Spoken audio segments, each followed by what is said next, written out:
Tanggalin mo na yung mga hindi kailangan. Sabihan mo na.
Hello?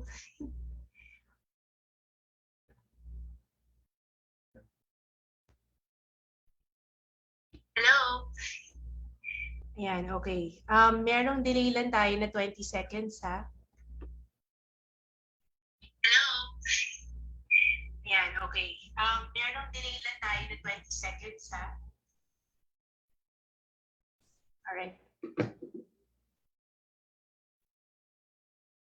We'll start in 1 minute.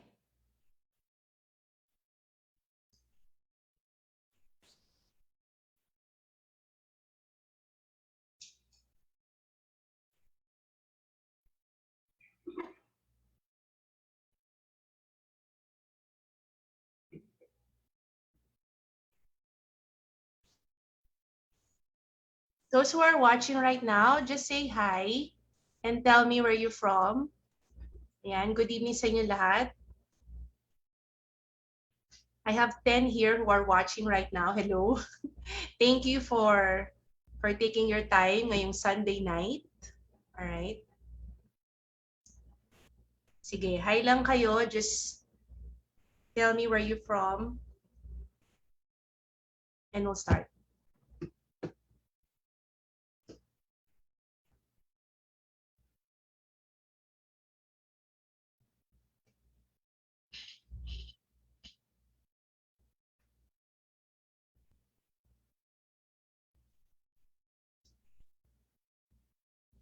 Okay, sige. Pwede na tayo mag-start. Habol na lang yung iba if ever. Okay, so this is the question and answer for the Singapore Math Problem Solving tool program that I have. So let's begin. So what's our agenda for tonight? First is, I'll share with you a glimpse of the program. Alam ko, I keep on getting a lot of questions and inquiries. Ano nga ba tong program na pinut up ko? So I will be letting you see a glimpse of it, what you can expect if you will join the program. And of course, I'll open a Q&A after. So let's make this very interactive. I have prepared here 2 word problems na sasagutan natin. I'll let you answer and then I will guide you through after. Ayan. Hello! Hi kay Ronaline. Yun, from Quezon City rin. Pareho tayo. Hello kay Isabel from Caloocan. Hello po. Hello po kay Sir. Ayan, from Ormoc City. And another one from Quezon City. Thank you again. Thank you. All right, so let's start. Hello! Hello everyone who's watching right now. I am Teacher Marie, and I'm here to share with you what the program is all about. All right, just a brief background lang. I've already been teaching, sabihin natin, for 15 years and counting right now. So, 2 years ako sa preschool and then 10 years ako sa Ateneo. So, dun ako natuto ng Singapore Math. Alright, nag-benchmark kami 2009. That was my second year. And fortunate enough na kami yung nag-pilot ng Singapore Math. Kaya lahat ng isi-share ko sa program na to will be coming from my experience. And then up to now, I'm still using it. I have my own tutorial. Yun, I'm handling grade 2 to grade 8. So you may be wondering why I put up this program. Aside sa yung mga parents ko na gustong-gusto nila na magkaroon ng workshop, seminar workshop para they would know how to solve word problems using model method. So kaysa naisip ko magkakama pa ako ng series of workshops and then magkakaroon pa ako ng fee doon, mas I decided na one time na lang and then grow the community and then let's share each other's. Kumbaga, yung mga parents and teachers will be able to help you at the same time. Share din natin kung ano yung meron kayong mga sarili nyong way or strategy and then I'll just guide and help you kung paano mas makakatulong pa sa inyo yung Singapore Math. Yun. Kaya I came up with this one and hopefully I'll share a bit of a glimpse of how we do problem solving. Yun. Okay, so let's begin. Ayan. Maraming tanong kasi sa akin, teacher, what if yung anak ko is only 5 years old? Or sabihin natin as young pa as 4? Pwede na ba akong sumali sa community or sa program? Kasi baka mamaya hindi pa siya appropriate sa age. Alright, pwede. Okay, I highly encourage, pwede. Kasi if you start young, much better. Pwede naman na ang kinagandahan ng Singapore Math is kami with concrete materials, especially for the younger ones. Yung tinatawag namin na CPA approach, concrete, pictorial, and then abstract. So kung nasa age siya ng 4, 5, ito yung age talaga ng play eh. So it's very good and effective na let them discover through your guidance using concrete materials, learning math. Pwedeng-pwede. And then if you'll ask me, teacher, paano kung problem solving? Baka hindi pa yan kayanin. Pwede pa rin ang problem solving using bar model. Later, ito, yung susunod na, yan. This is actually kindergarten to grade 3. Ito yung sample ng one-step word problem. So kung titingnan nyo, my dear parents and teachers who are watching right now, yung sample problem dito, nakikita nyo ba yung number na gamit? Maliit lang siya. So kumbaga, nandun lang tayo sa, ayan. Alright. Nandun lang tayo sa, hello, Mami Leila. Sige. Okay. Yan. Yun, nandun lang tayo sa hanggang hindi lalagpas ng 10. So bakit ganon? Kasi para may encourage din natin yung mga bata na younger. Meaning hindi pa sila nasa tamang age ng, nyari, grade 1. Grade 1 is 6 magsi-7. So wala pa sila sa ganong age, so mga 4, basta pwede na makagrasp. Di ba? Nagsa-start na tayo eh. When you start sa mga anak natin, 2 years old pa lang yan, papahawakin na natin ng shapes. So pwedeng-pwede. Pwede nyo siyang start pahawakin ng shapes. Tapos pagdating sa problem solving, wala na kasi ako ng magnetic sheets. Ginagamit ko yun ng grade 2 eh. May nabibili pero mahal siya. So dun sa program, meron akong isi-send na soft copy na pwede nyo i-print. So yung nakikita nyo to, pwede siyang i-print na sa paper, ididikit sa board, and then pwede na siyang galawin. Pwede na siyang, kumbaga madi-discover na nung bata, pwede mo nang yun muna. Tapos magbibigay lang tayo ng very simple problem, just like what you see here. Hindi natin kailangan gumamit ng very high number, hindi pa kailangan. Ibang skill yun. So ang skill talaga ng problem solving is yung way ng process ng bata mag-isip, kung paano niya mag-visualize ng something abstract. Word problems are abstract. Words yan eh. Kaya usually when you start with grade 1, marami tayong pictures. Si Tim may picture yan. And then yung coins, naka-picture din yan. Kasi yun yung pwedeng maintindihan ng bata sa age nila. Something that they could see, something they could feel, something they could move, something they could touch. Yung talagang manipulate nila. So yun yung advantage. So if you're gonna ask me, teacher, is it too young? No. No, it's not. Yung mga kindergarten age, pwedeng-pwede. And don't worry kasi I will guide you and I'll be having, lalo na kung maraming sumali na mga mommies na kindergarten ng age nila, I will come up with a live na tutulungan ko kayo how to come up with problem or word problems na pwedeng pang age appropriate nila. So yun. So let's just show this kung ano ba to. So this is a comparing word problem already. This is a bar model for comparing. Ang kinagandahan din when you start with my program, I'll start from the very beginning kung saan namin ini-introduce ang problem solving using model method. So this is what we call already comparing. Sa Singapore math, as young as kindergarten, may ganito na sila. All right. So we have here two problems. So first is Tim has 8 coins, Sue has 5 coins. Who has fewer coins? How many fewer coins? As you can see, parang in a way, pareho sila, pero di ba may difference? Pagdating sa problem number 2, si Tim pa rin ito. Tim has 8 coins, Tim has 8 coins. Sue has 5 coins, Sue has 5 coins. Anong difference? Yung question. Alright. One thing that I love about Singapore Math na isi-share ko sa inyo, my dear parents and teachers, you don't need to come up with a lot of word problems. Alin niyo yung gagawa kayo ng word problem? Alam ko you have books. It's good to have books kasi dyan tayo magbe-base. Pero I will also teach you how you can come up with your own parallel to the books. Para hindi na kailangan bumili na bumili. O kunyari, nakabili ka ng isang book, gusto mo pa ng isa pa. Pwede tayo mismo. Alright? I will teach you on how to construct. So isa yan. So katulad nito, hindi kailangan na, meron na akong ganito, iba na naman tao, iba na naman problem. Hindi. If you want din yung mga anak natin na ma-develop yung higher order thinking skills nila, we use the same word problem. And hindi rin kailangan na malaki ang number. Kasi ang dinedevelop ng problem solving is yung thinking critical skills ng mga bata. And we can start young. Alright? Mabibigla kayo how intelligent our kids are, yung mga anak natin. Pag nag-start young, di ba yung mga ibang bata nga, kahit 2 years old, marunong magbukas ng tablet eh. So technology, magaling na sila. So kaya nila. And it's very good if we start them young. Alright. So later, I will open up kung may mga question and answer. So here we go. Yan. So I'm going to show you a sample ng word problem. So bring out your paper. Alam ko naman na you have a camera ready. Yung mga parents na gustong mag-share ng work nila o yung mga nanonood sa akin ngayon na kahit papano may idea kung paano ang bar modeling, sige lang, solve on a paper, take a picture, show it to me. Kung hindi naman, kahit sagot na lang kung paano yung sasagutan nito. So okay lang sa akin yun. And I'll show you how to solve it using model method. Let's begin. Yan. So this is our problem. All right. So I'm going to read it. So while I read it, I'll highlight.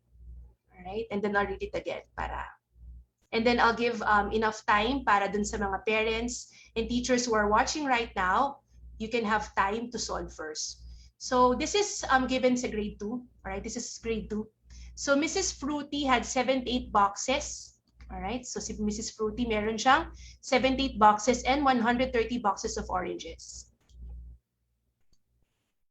She sold some boxes of oranges. All right. Then she had 159 boxes of mangoes and oranges left. So what do we need to do? We have 2 questions we need to solve. So first question, how many boxes of mangoes and oranges did Mrs. Fruity have at first? Second question, how many boxes of oranges did Mrs. Fruity sell? When you are solving word problem and you want to help your child on how they would actually solve this type of problem, especially ito for grade 2, binibigay ito. After they read the problem, let them read again. Tapos just like what I did, let them highlight. And then much better then, if you want, they could write it down. Ano ba yung given? What do we know? So alam natin na si Mrs. Fruity, meron siyang 78 boxes of mangoes and 130 boxes of oranges. Kung makakatulong na i-draw nyo pa yan, okay lang yan.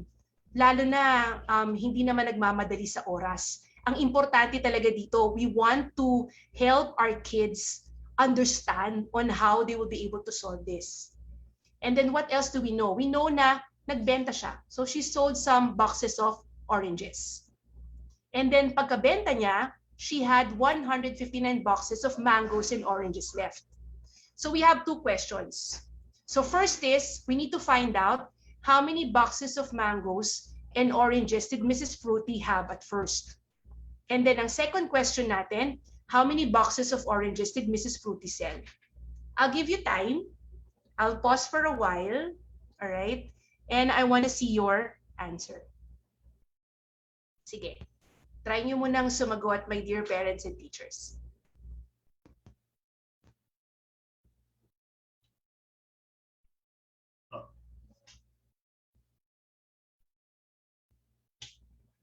Again, hello dun sa mga kakapasok lang. Hi, mga mommies and parents, teachers, hello sa inyo.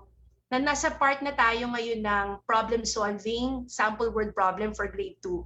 Dun sa kakapasok lang, if you like to try to solve this, please do so. I'll be waiting for your answer. Medyo may delay lang ng 20 seconds, pero I'll be waiting for it. Yan. Before I start showing you how we visualize this using bar model.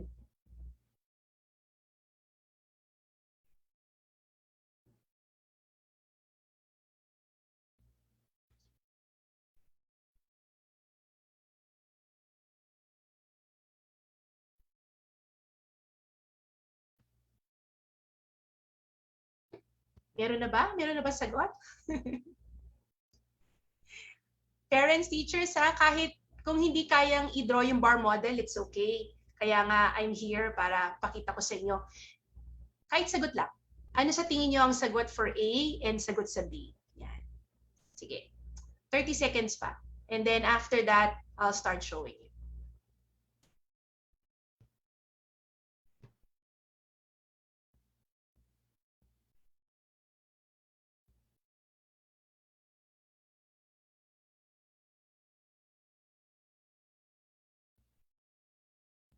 Okay, wala pa. Sige. Okay lang yan. So let's start. So let's answer first yung letter A. So how do we do that? We let our kids visualize it by using the bar model. So ito yun. So first is, sabi dito sa problem, Mrs. Fruity had 78 boxes of mangoes. So yan si 78. And then meron din siyang 130 boxes of oranges. So syempre, longer bar kasi yung value ng 130 is bigger than 78. Yan. And then we're looking for, ang sabi dito sa question A, how many boxes of mangoes and oranges did Mrs. Fruity have at first? So we have our bracket, we have our question mark. So ito muna yung isosolve natin for question A. So based on this model, kahit yung model pa lang, alam na ng grade 2 student na to by looking at it visually na it's a part-part whole. Meaning there are two parts put together, they're finding a whole. Meaning alam nila they need to add. Alright? This is addition. So 78 plus 130, they'll get 208. So ang sagot dun sa first one, how many boxes of mangoes and oranges did Mrs. Fruity have at first? Meron siyang 208. Ayun. May nakakuha ba? I hope meron nakakuha. Alright, so let's go to letter B. Sa letter B naman, how many boxes of oranges did Mrs. Fruity sell? Alright? So ito naman ang gagawin nila. So what do they know? Alam nila ngayon na meron 208 fruits in all. Kaya siya yung entire bracket. Tapos according to the problem, she had 159 mangoes and oranges left. So yun ang natitira. And then, hinahanap natin yung how many boxes of oranges did Mrs. Fruity sell? So yun ang question mark. So again here, pag titingnan to ng isang grade 2 boy or grade 2 girl, isang estudyante, they will look at it na, alright, may missing tayong part dito. By visually seeing it using the bar model, they know they need to subtract. And 208 minus 159 is equal to 49. And sa program na to, kayo, my dear parents and teachers, ang tuturuan ko nito. Alright? Not the kids, but you. Kayo mismo. Para, especially for the parents na tumututok sa mga anak nila, or kahit nagwo-work, pero pagdating sa bahay, gusto nilang tinitingnan yung mga workbook or nag-guide pa rin sila, naghahanap sila ng oras. Kung alam niyo kung paano ang bar modeling, tapos nagkakataon yung anak ninyo is using Singapore math, it's a great help.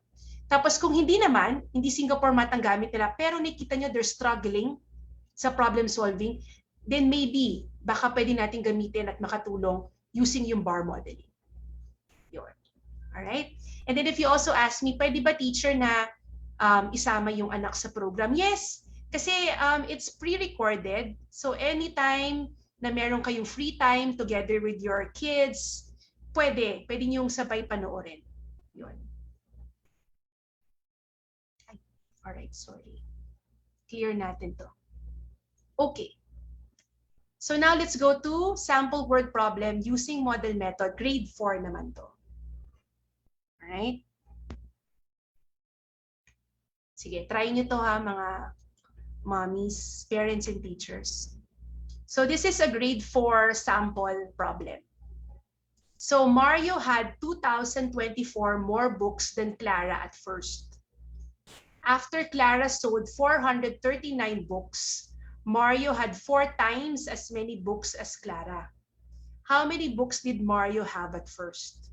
This type of word problem, my dear parents and teachers who are watching right now, this is commonly given sa grade 4. Right? Pang grade 4 yung problem na to. This is what we call before and after word problem. Alright, sige, try natin. I'll give you time. Siguro mga 60 seconds. Alright, try to answer it and I'm still waiting kung merong, ayan, sasagot. I hope. Wag kayong mahiya. Just post an answer. It's okay. Alright, I'll give a minute and then we'll continue.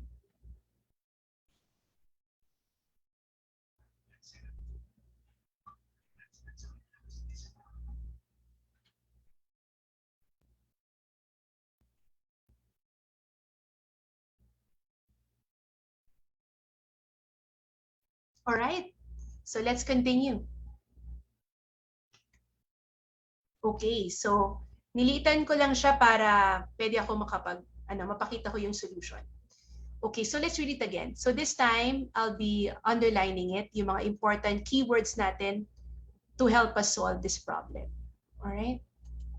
So what do we know here? We know that Mario had 2,024 more books than Clara at first. So 2,024 more books. Then what else do we know? So after Clara sold, so nagbenta si Clara ng 439 books. So sold yan. So after ni Clara magbenta ng 439 books, hold on. Okay, so Mario now had 4 times as many books as Clara. So let's underline that. So now we're trying to solve for how many books did Mario have at first. So yun ang i-highlight natin.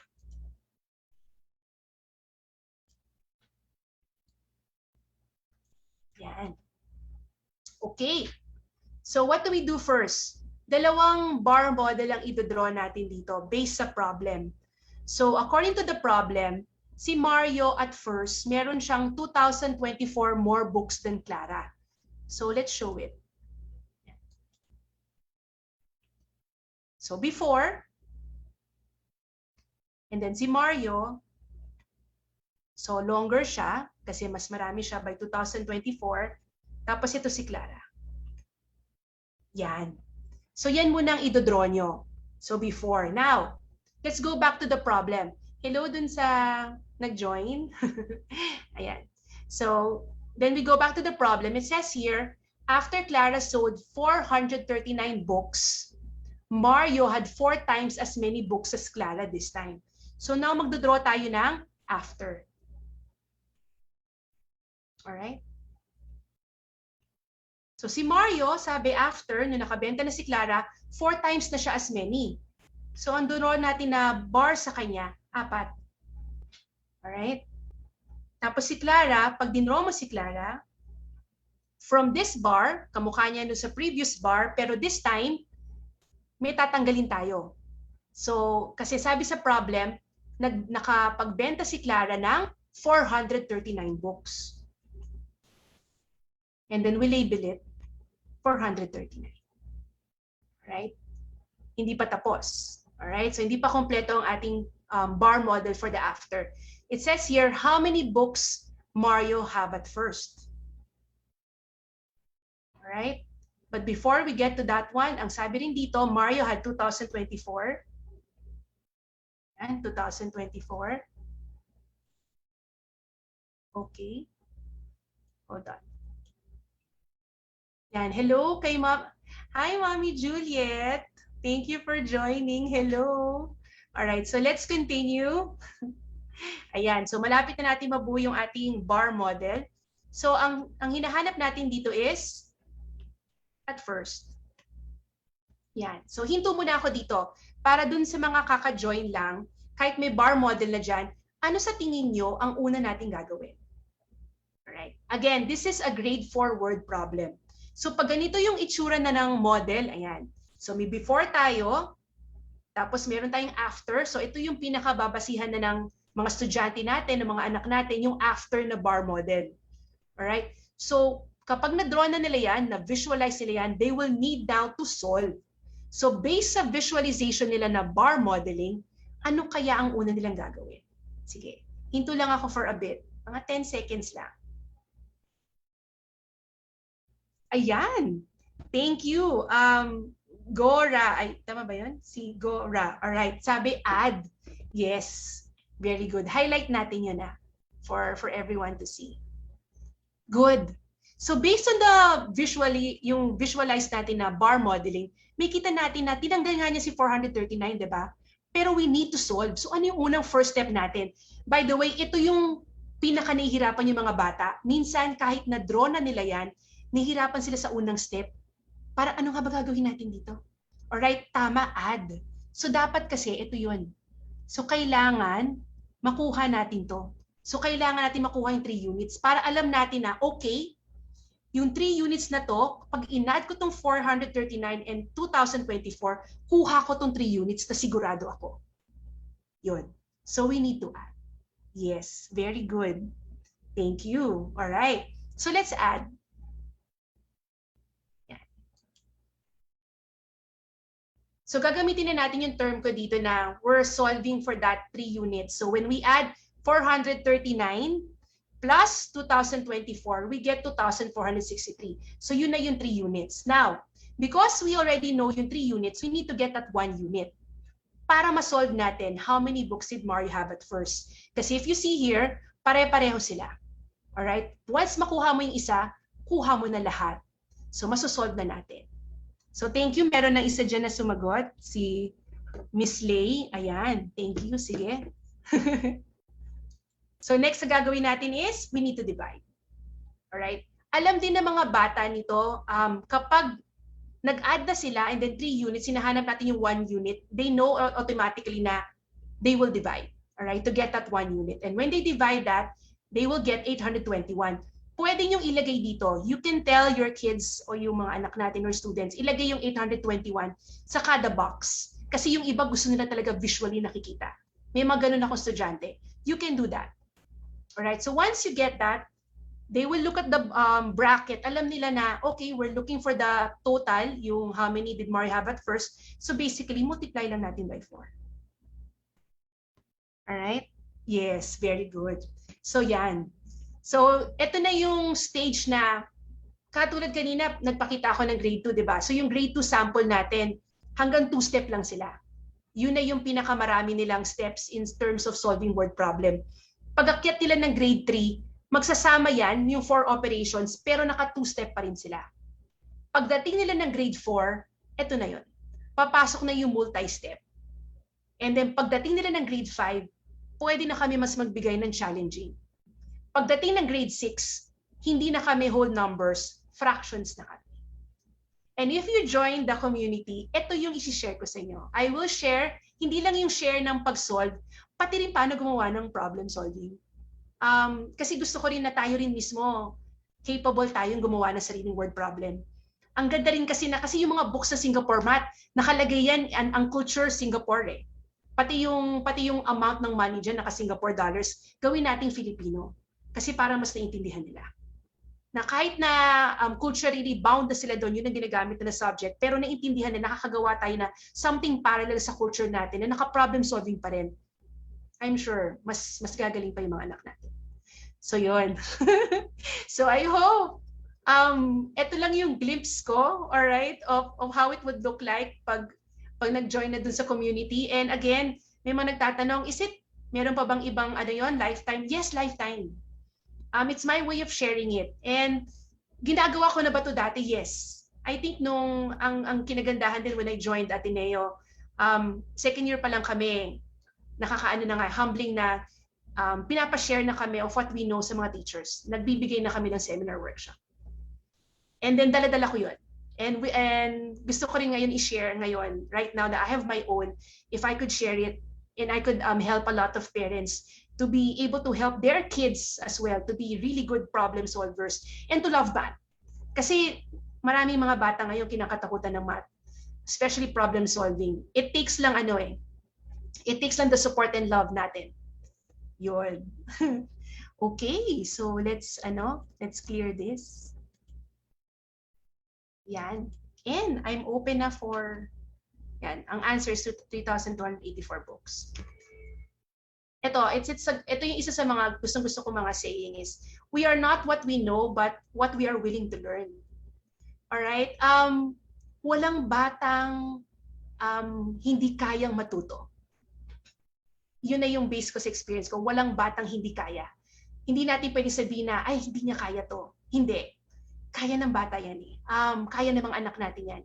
It takes lang yung love natin and willingness natin na talagang turuan natin sila. And kakayanin nila. Alright, so now, I'm open. Thanks. Just a preview lang. Open na ako for Q&A. Kung meron pa kayong mga tanong, sige. We still have around 12 minutes to go. Ayun. Thank you sa mga nanood. Thank you kay Miss Lay at sumagot. Thank you. For those who are watching right now, thank you. Mommy Juliet, hello. Namiss kita. Thank you for being here, Mommy Juliet. Sorry na late ako ha. Nag-meeting pa kasi kami. But don't worry, my colleagues will enroll in your Right, thank you, Mommy Juliet. Thank you so much. And I'm encouraging my niece kasi yung anak niya having difficulty. Naka-enroll siya sa Angelicum USC. But when I assess her, quite disappointed ako. Kaya sabi ko, you have to help her this Sige. Kaya sabi niya gano'n. Nung sinend ko yung nandyan sa FB mo, siguro baka nasa work siya. I will check that. Pero parang ipopost mo naman to, no? So parang Yes, Mommy Juliet. Thank you. By the way, sa mga iba dyan, kaya kilala ko si Mommy Juliet, yung anak niya. Siguro pagkatapos na ulit nitong klase hanggang April, I missed you go back. Oo. Favorite pa, Mommy, no? Parang therapy niya to eh. I love Reese. Hello. Ayan, sa mga nanonood ngayon, nag-handle din ako. Alright? I tutor kids grade 2 to grade 7. Ngayong year na to, I'll be tutoring hanggang grade 8. Ayan. Baka nagtatanong bakit parang paunti-unti ang pag-level up ko. Ang experience ko talaga as a math teacher is solidly grade 2 to grade 6. Yan ang experience ko sa Ateneo. And then, may sinundan ako na Atenista na grade 6, na grade 7. Kaya grade 7 ako. And this year, grade 8 na siya. So grade 8 ako. Sabi ko hanggang grade 10 lang. Pag senior high na, hindi na. Hanggang grade 10 na lang. Ayan. So, ayun. For those mommies who na nandito, parents, meron din ako for that. Thank you, Mommy Juliet. I'm so happy to see you. All the love po. Ingat po. Hi, Mom Cecil. Hello. Ayan. Kung may mga tanong ba po tayo, ayan. Late Piston, I strongly agree. My kids in preschool before are doing well in big school. Their mommies are overwhelmed with their problems but got surprised upon seeing their kids doing it. Yes, oo.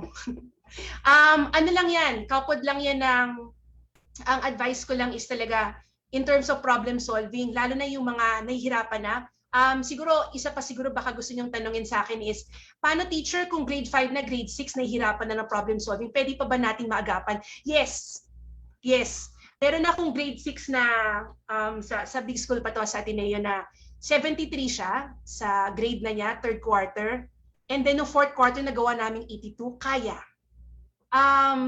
Anong kailangan? Persistence, nung bata rin matuto, at ikaw din, hindi natin tayo mag-give up sa kanya, hanapin talaga natin saan ba siya nahihirapan. Alright? Kasi may kita natin yan eh. And ako, pag pumasok kayo sa program, yung mga parents, kayo yung tutulungan ko na mahanap nyo rin yan sa mga anak nyo. Alright? So, kaya natin yan. So, ano pa? Okay, question po. Na-introduce na po ba ang Singaporean math method sa public school? Kasi sa private school, meron na po sa mga books nila. Okay, that's a good question, sir. Meron akong, nagre-research kasi ako, tumitingin ako ng mga books din na ginagamit ng DepEd. Natuwa ako kasi one of the books na, I forgot yung title ng isang DepEd book eh. Meron akong nakitang DepEd book na ang nag-i-editor o yung tumutulong na gumawa ng book ay boss ko sa Ateneo. So, ibig sabihin, merong mga books na DepEd na I think na nilalabas ngayon na in a way may pinapasok na Singapore math.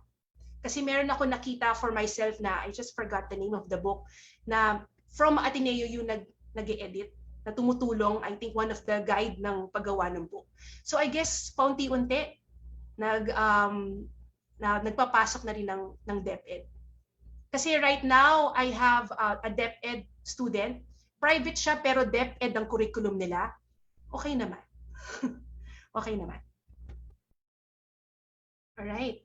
So, may mga tanong pa ba po tayo, my dear parents? Sige. I'll be waiting. Sa mga kakarating lang ngayon na parent, ayan. Sige, babalikan ko lang ha. Ipapakita ko lang ulit yung kanina para makita lang nyo lang ulit. Pabalik tayo ha. Pabalik lang tayo para, sandali ha. So yan, pabalik lang tayo, wait up. So parang pabalik ha, para mabilis lang. Ayan. Pakita ko lang sa inyo very quickly. Yan. Yung mga nakamiss, ito yung mga pinakita ko kanina. So yan. So kindergarten to grade 3, for those who nakaka-join lang, ito yon. So sinabi ko doon sa mga parents to kanina, kasi may mga parents na nagtatanong lagi, what if hindi pa po sila sa age? Kunyari, hindi pa po grade 2, kasi ang sabi ko sa program, I cover grade 2 to grade 6. It's so good to start them young. I will help you na magkaroon ng yung mga bar papers that you could actually cut and paste sa isang board, and you could start with that. Napakasaya kasi na yung mga bata ngayon when they play, ipasok na natin yung play na in terms na natututo na sila, na math-based na yung play nila. Naglalaro sila at the same time, na-encourage na yung development ng thinking skills nila. Nandun nade-develop na, okay, nagsisimula na pala ako. Hindi nila namamalaya, nagpa-problem solving na pala sila. Puzzles are nice. So yan. Meron din yung maganda yung mga puzzles na nagsastart din sa bata. Ang bar model parang puzzle. So pwedeng iba-iba kasi yung type ng bar model. Pwede na nyo introduce. And yun, sinabi ko rin kanina na you don't need to start big numbers. Kasi lalo na yung kindergarten, kung gusto nyo mag-start, huwag tayong lalagpas ng 10. Iba ang skill ng arithmetic. Alright? May ibang skill yung arithmetic. When I say arithmetic, yung algorithm lang talaga, yung mabilis na add, subtract, multiply, divide na mental. Iba yan. Ibang skill. Ang problem solving, it's more than that. Alright? So, pwedeng mag-start lang kayo ng small numbers. Isang problem lang, tapos pwede natin paikutin. I will teach you on how to use one problem and then change it up, na hindi kailangan ng maraming problem para na-enhance din yung thinking skills sa mga bata. Doon sa yes, sorry, teacher, do you have an idea of the difference between? Okay, kumon, yes, kumon. Alam ko yung kumon.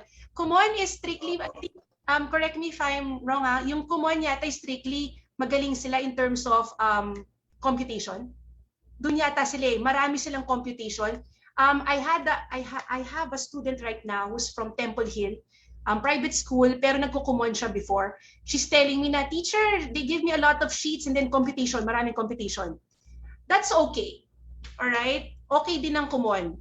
Pero ang Singapore math is more than computation. Ang Singapore math, if you're going to learn Singapore math as a teaching method, ang base namin is yung lahat ng topics, core ideas, core topics ng mathematic program, lahat ng procedural nun, lagi kami may conceptual base. So ganun kami lagi. Ang common is basically is strengthening yung computational skills. Alright, so yun yung main difference. Yun, meron pa bang mga tanong? Yan, so balikan lang natin. Ito rin yung pinakita ko kanina for grade 2. Ayan. So ito yung sample problem ko kanina. So ang grade 2 talaga, pag nag-start na kami, 2-step lang yan. Pero in a way, na natitrain na rin sila.